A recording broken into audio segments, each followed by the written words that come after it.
Oi? Eu decidi gravar isso que, enfim, tô sendo meio que incomodado. Isso aconteceu no dia 7 de 2 de 2025, enquanto eu ainda tava lá em São Paulo. E nesse dia eu tava pensando sobre um bocado de coisa. Era sobre a vida cristã e tudo mais. Meu posicionamento na igreja e essas coisas. E isso aconteceu enquanto eu tava no trabalho. E eu escutei o Espírito Santo falando comigo. E enquanto estava lá, eu orei a Deus e falei: Deus, se é verdadeiramente tu que tá falando comigo quando eu chegar em casa, porque eu tinha certeza que não ia me lembrar de nada, porque já tinha acontecido algumas vezes, eu falei pra Deus: se é verdadeiramente tu que tá falando isso comigo e tu quer que eu fale pra tua igreja, faz me lembrar de todas essas coisas. E quando eu cheguei em casa, eu orei, conversei com Deus e Ele falou comigo. Ele pediu algumas coisas. Ele primeiro, quando eu cheguei em casa, eu tava muito ansioso, porque eu realmente já não lembrava de nada que tinha acontecido. Deus pediu pra mim orar, então eu fui pro pé da cama, eu morava sozinho lá, e me ajoelhei e fui orar. E Deus começou a ministrar o meu coração. E Ele falou, depois de eu terminar de orar, pedindo pra lembrar de tudo que Ele tinha falado que ia fazer, e eu tava até ansioso por isso. Ele pediu pra mim sentar na cadeira e abrir o caderno. E sei que vai parecer a coisa mais ridícula de se comparar, mas foi como se tivesse baixado o Chico Xavier. Minha irmã começou a escrever tudo aquilo que o Senhor tinha falado, e as palavras foi desenrolando na minha cabeça de tudo aquilo que a gente conversou no decorrer da tarde. E ele pediu para mim começar com o livro de Apocalipse. Apocalipse capítulo 22, versículos 11, 12, 13 e 14.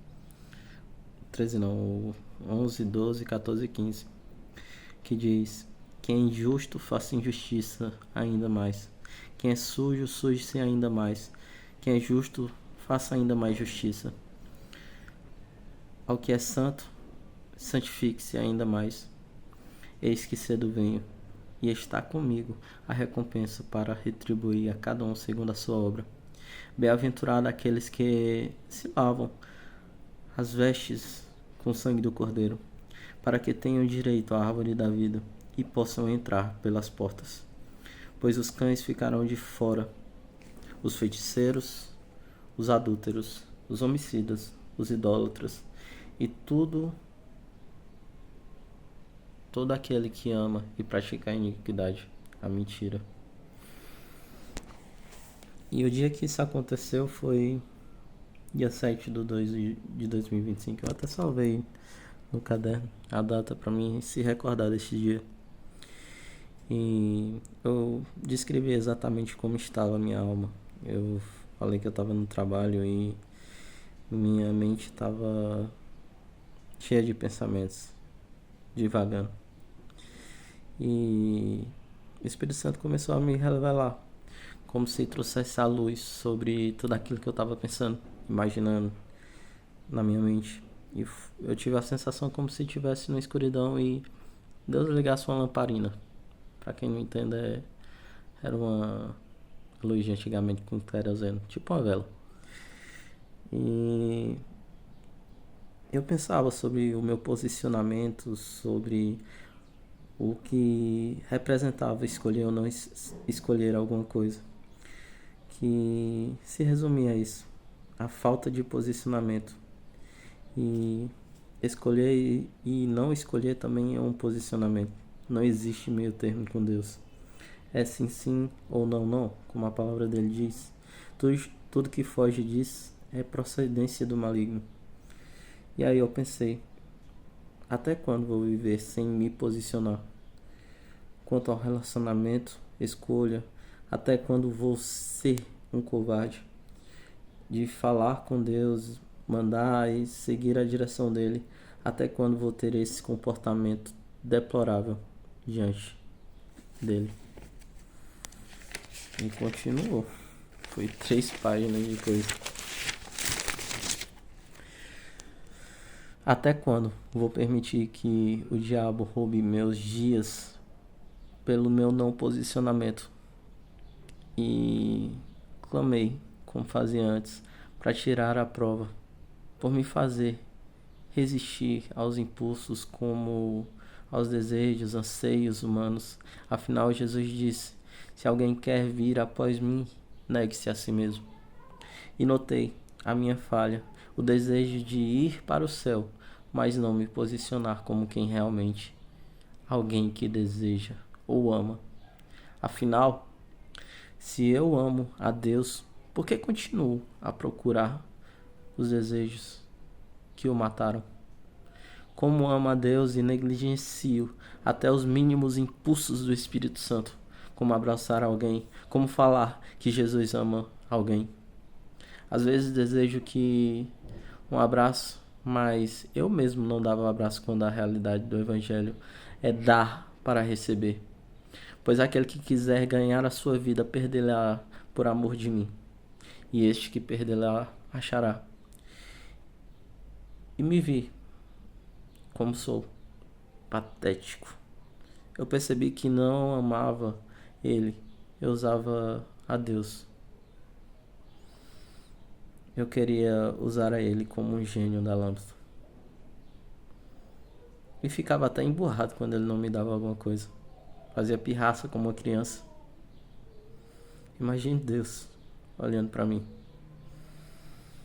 como se usasse ele, como se pudesse usar Deus como um gênio da lâmpada para realizar os meus desejos quando ele prometeu uma vida eterna, salvação, morar com ele. Isso é o que ele diz. Esse foi o sacrifício que Jesus fez. Foi para oferecer salvação eterna, não para oferecer carro, bonança, ou para Deus ser um gênio da lâmpada. E quanto tempo separei para falar com ele? Ele virou um programa, um lazer no fim de semana. John Piper disse isso. Ele pegou sobre isso e parece que sim.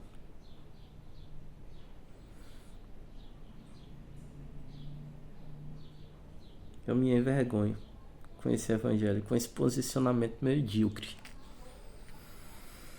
Desejo receber bênçãos e mais bênçãos de Deus, mas me posiciono dessa forma.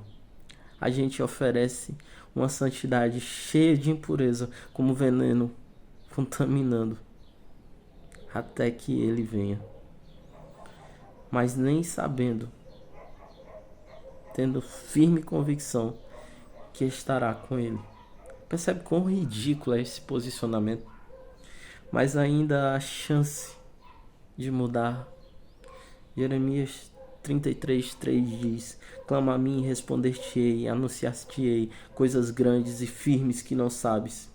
Segunda Crônicas 7:14. Se o meu povo que se chama pelo meu nome se humilhar e orar e buscar a minha face e afastar-se de seus maus caminhos, dos céus eu o ouvirei e o perdoarei de todo pecado e curarei a sua terra.